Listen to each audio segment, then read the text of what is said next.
Let's graph and find the properties of a circle centered at x equals 11 and y equals 8, with radius 7.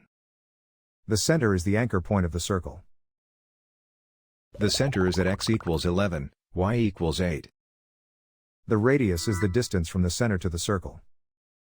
Step out by the radius, right, left, up, and down. These 4 points sit on the circle.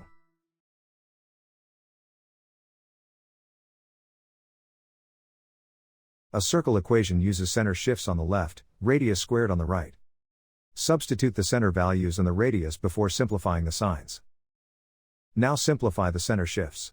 Subtracting a negative center coordinate becomes plus. The radius is 7, so 7 squared gives 49. Now we derive the related properties from the radius. The diameter is 2 radii across, 2 times 7 equals 14.